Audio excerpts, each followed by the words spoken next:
everybody, this is Lady D, and I'm just coming at you today because I wanted to discuss the previous question of the day video, Battle of the Ages in Church, presented by Miss Jazzy. Hi, Miss Jazzy, and thank you for the question again.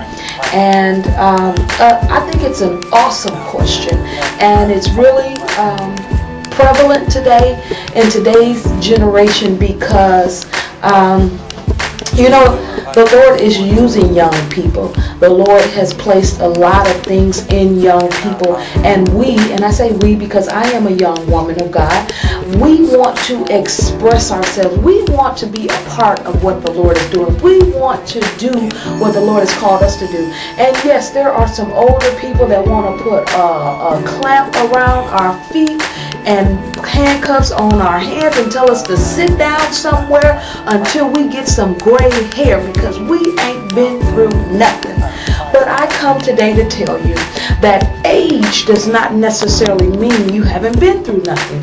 I know some young people, if you listen to their testimonies, oh my God, it will blow you away because they have experienced so much at a young age. More than half of these people that are older than them. So age does not necessarily bring experience, okay? Life brings experience, okay? Just living day by day, that brings experience. So I understand what you're saying, Miss Jazzy, and I understand that you're not trying to be disrespectful to the older people and tell them out with the old, in with the new. It's about us now. It's about the new generation. What? Y'all got to go to the back of the bus. No. It's about, I know you're saying, I respect what you're doing. I respect you. And I just want you also to respect what the Lord has placed in me and allow me to be who the Lord has called me to be, even at a young age. And instead of tearing me down and instead of trying to put, put a roadblock there, please help me, mentor me, nurture me, build me up, help me to get where you are. Well, some people you want to be where they are, or at least follow the path that they took to get them to where they are. And some of these older folks, you don't want to follow them because, as you can tell, age does not bring, or wisdom does not come with age. Because come on now, we can look at some of our families. We can not families, but we can, well, families too. We can look just in general, and we can tell that there's, I'm pretty sure some of us have at least one person in our life that is an older person, but just lacks wisdom in so many areas. You just want to grab some wisdom and knock it upside their head, knock them upside their head with some wisdom. Here, take this wisdom. You know what? A saying that came to me, and I put my copyright on this. Don't you be stealing my quotes now. A saying that came to me last week was, there should be a stupid limit on each one of us, and when we hit it, we begin to get smart. And there should, I truly believe that there should be a stupid limit on each and every one of us. And when we hit that limit, when we reach our max, we begin to get smart. So the Lord is the one who gives wisdom. It is not age. It never has been age. It will never be age. It is the Lord who gives wisdom. And so, Miss Jazzy, as I said, I understand where you're coming from. I understand because I've been there and I've done that. I've been there where older people have tried to put a roadblock on me, or have been jealous, or just all, if I tell you all the stuff I've been through as a young person, it will blow your mind. Just all kind of crazy stuff, just because of what the Lord hasn't placed in me. And I can say that honestly, everyone who you run into, every older person who you run into, they will not want to nurture you and help you and to grow you up into the woman or man of God you need to be, or you should be. Some of them are coming into your life on assignment from the enemy to cause you to be stagnant, to hurt you, to deter you from your destiny. But I want to encourage all the young people of God today. Be encouraged, young people. Be who the Lord has called you to be, no matter what anyone tells you, no matter if they celebrate you or if they don't. As you can see in the Bible, they celebrated Jesus one day, then they say crucify him in the next. So you got to be about your Father's business regardless. Yes, be respectful to the old people. The ones who you run into that are full of wisdom, sit at their feet and learn, glean from them, as Naomi did Ruth. Okay, glean from them. But be encouraged. Do what the Lord has called you to do. So I understand you were not trying to be disrespectful to older people, but you were just saying, I know that the Lord has placed something in me. Please let me be who the Lord has called me to be.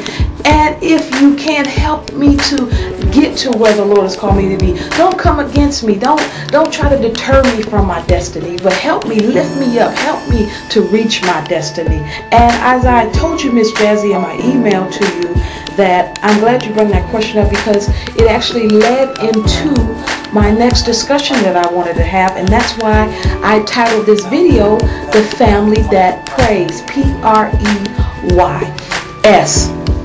Because it's so prevalent now. Not only in the church is division in the church, and we know that's of the enemy, but just look outside. Let's look in the African American community. Let's just sit right here for a minute. In the African American community, let's even make it more specific, not just so we can get some specific examples. Let's look here on YouTube. If I see one more black man make a negative bashing video about a black woman, I'm gonna scream. Because it is foolishness. What type of person sit there and just bash? But every video you put out is a bashing video. You don't educate. If there's an issue, you don't seek to educate. You don't seek to nurture. You don't seek to help the women out. But you just want to bash them and kill them and knock them dead and down. That's why we choose white women. That's why we choose this woman. That's why that's why you don't got nobody.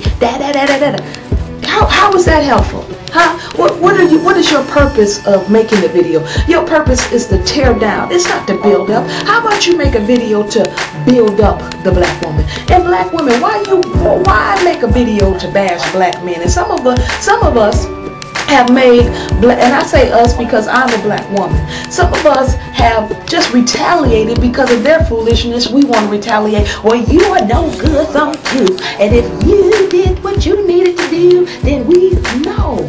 That is not the answer either.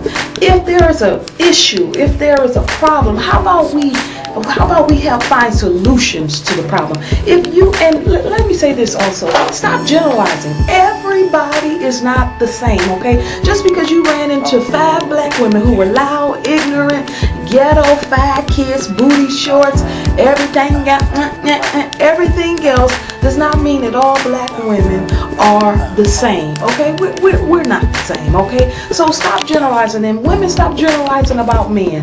And just all across the board, period. In the African American community, we are considered a family. Why? Because we share the same background. We share the same culture. We look alike. So why we have to pray against each other? Why haven't we had enough to tear us down in our history and our past? Haven't we did that enough? Haven't we had enough come against us? Why we got to tear each other down? Why? And women, why must we come against each other and tear each other down? Why is that? Why is that? And Christians, now I shouldn't even have to say anything about this, but and this has been going on for centuries, and I believe it's probably going to go on until Jesus' return. Why is it that there's so much division in the church? There should be no division in the church. There should be no stupid, foolish arguments over something as simple as age. No. The older teach the younger. But I want to say, let us stop preying on each other. Let's stop tearing each other down and let us start building each other up. How about we start putting out some videos to teach the other side of what we're always complaining about. If you got an issue, how about you mentor? How about you nurture? How about you encourage? How about you build up instead of tear down? Be a part of the solution and stop always yickety yakking about the problem. Okay? Yickety yak, yickety yak, yickety yak. Video 1, yickety yak. Video 2, yickety yak. Video 3, yickety yak. Video 3, yickety yak. How about let video 5, 6, and 7 be something. Okay, let me help educate. Let me help nurture. Let me help build up. Let me help build upon. Maybe you don't know. I don't know your background. Maybe that's why you act like that. Maybe you didn't have a father in the home. Maybe that's why you have all these kids. Maybe you were raised by a single mother. Maybe that's why you're so independent and you act like you don't need a man. Maybe this, maybe that. You don't know a person's background or history. So some of us, we're just talking out the side of our head because we don't even know the whole picture in order to even make a conclusion like that, like it's based on facts when it's really not. Do something about it. This is my challenge to you. Do something about the problem and stop always yickety yakking and talking about the problem. This and this and this and this. Do something. Educate, mentor, help, teach, do something, and let us stop preying on each other, PREYS, and let us be the family that prays together, PRAYS.